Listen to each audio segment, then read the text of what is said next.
Je retrouve la rumeur de la ville. Je vais reprendre le train. Direction maintenant la gare de Tunis. Au premier coup d'œil, un train plutôt banal. Mais à peine à l'intérieur, je sens bien qu'il se passe quelque chose.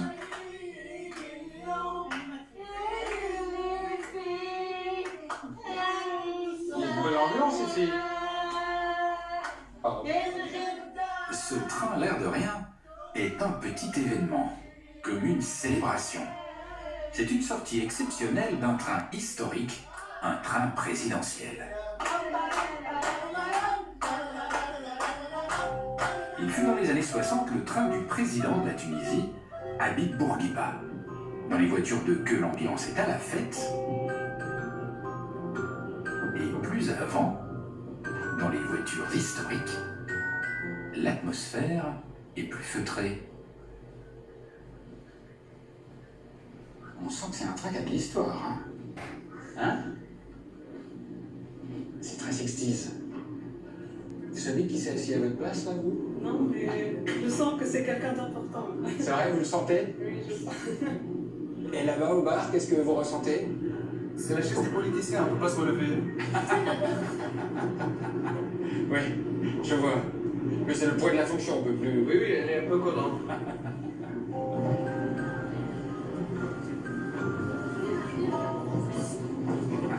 Je peux entrer? Oui. Qu'est-ce que vous faites là? Je mets un peu d'odeur, de bonne odeur, parce que en fait, c'est un train ancien et il y a de l'odeur. Ça sent l'histoire. Oui, ça sent l'histoire, mais ça rafraîchit aussi. Vous rafraîchissez l'histoire. Oh oui. Et alors, il est incroyable ce train. Et ça, c'était le quoi, un bureau, En fait, ça, c'est le salon présidentiel, le salon du président. Et ici, il y a aussi les canapés, c'est des clics-clacs. C'est des clics-clacs, ça? Oui, oui. Et donc, il avait besoin de 6 lits. On met pas un seul lit pour un président. Si ce côté ne lui plaît pas, il peut changer de note. Ah, voilà, c'est ça, bah oui. Voilà. Oui, c'est un président. Ouais. D'accord.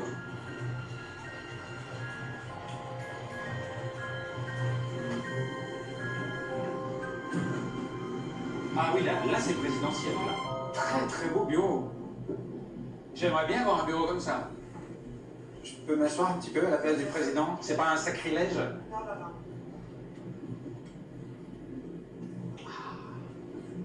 Là, ça c'est une place de président. Parce que là, on domine, il y a tout le train en face, tous les passagers, la Tunisie à droite à gauche. Pas mal. Et il l'a beaucoup utilisé, ce train? Je pense que non, mais c'est Mohamed qui va. C'est Mohamed qui sait? Ouais, c'est. Combien de fois il l'a utilisé, ce train? Utilisé ce train 2 fois. Il l'a utilisé que 2 fois? 2 fois. Ah, c'est dommage, moi j'aurais un train comme ça pour moi, je vous jure que je l'utiliserai que 2 fois. Ah oui. C'est dommage. Et le téléphone avec le voyant rouge, là, qu'est-ce que c'est? C'est le téléphone, c'est la communication entre le conducteur et la sécurité du président. C'est un peu Et alors, spacieux. grand luxe pour l'époque, parce qu'on est dans quelles années à peu près pour ce train? 1960. 1960. Donc, bonne technologie pour l'époque, le poste de radio Oui. qui était à bord du train. Il peut même parler au peuple avec des baffles en extérieur. Et j'adore cette place. La place du président. Je crois que c'est une des meilleures places en train que j'ai jamais connues, tout autour du monde. On s'y sent vraiment bien. Hélas, impossible de faire l'intégralité du voyage en classe présidentielle. Mais le retour à la réalité n'est pas triste pour autant. Les passagers sont autant des fans de train que des fans du président Bourguiba. Il y a de l'ambiance dans ce train. Ah oui. Et comment ça se fait qu'il y a de l'ambiance comme ça là? On est content, on est joyeux. Vous êtes des bons vivants? Ah oui. Les Tunisiens sont Des joyeux. sangliers de nature. De nature, ils sont joyeux. Et qu'est-ce qui les rend joyeux?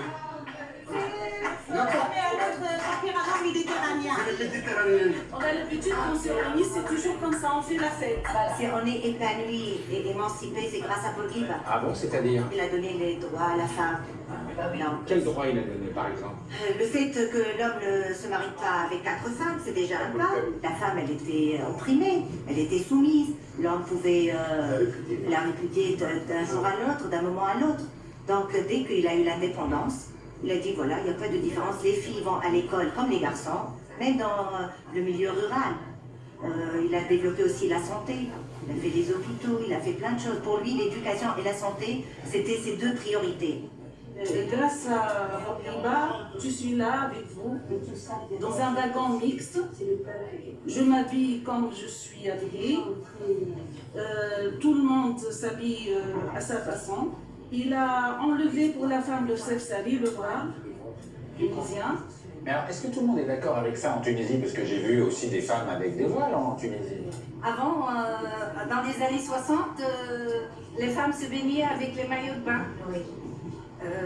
À certains moments, c'était péché d'aller à la plage, ou bien très très bien couverte, ou alors elle restait. Maintenant, c'est permis. C'est permis de vivre à chacun sa façon de vivre, quoi. On dit en arabe, le comme dit, le comme dit. Voilà. Chacun sa religion, on respecte toutes les religions. Voilà, c'est tout. Après ce train présidentiel, je tenais à faire une halte à Kairouan. Une ville sainte qui abrite un véritable joyau, sa grande mosquée. Elle fut fondée en l'an 670 et elle est classée au patrimoine mondial de l'humanité.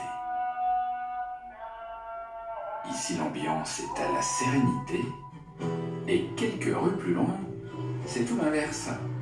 Il y a là comme une effervescence. J'assiste à un drôle de manège. De nombreuses femmes arrivent en ville avec de lourds tapis sur le dos et toutes les remettent à des hommes. Des hommes qui se dirigent ensuite vers un passage sombre.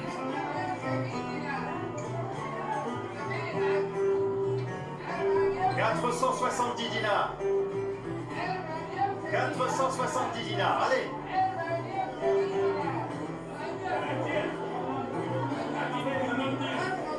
Bonjour.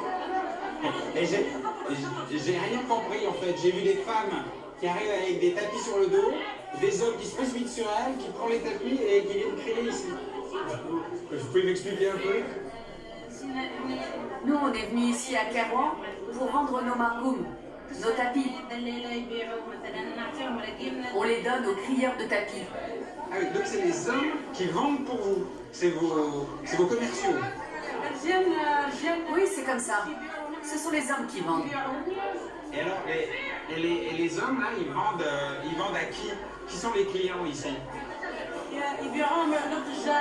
Les gens qui crient vendent aux propriétaires des magasins que tu vois là, sur leur panier. Et ensuite, ces commerçants vendent les tapis à l'extérieur. Donc on est en plein milieu de la vente là. Et là, ça a l'air sportif hein, parce que ça se balade, ça crie. Le cérémonial durera 2 bonnes heures. L'idée étant de vendre chaque tapis au plus offrant. Je vais reprendre le train, et cette fois un train standard, le train longue distance de tous les Tunisiens. C'est un moyen de transport très économique, difficile de trouver une place assise. Je roule doucement.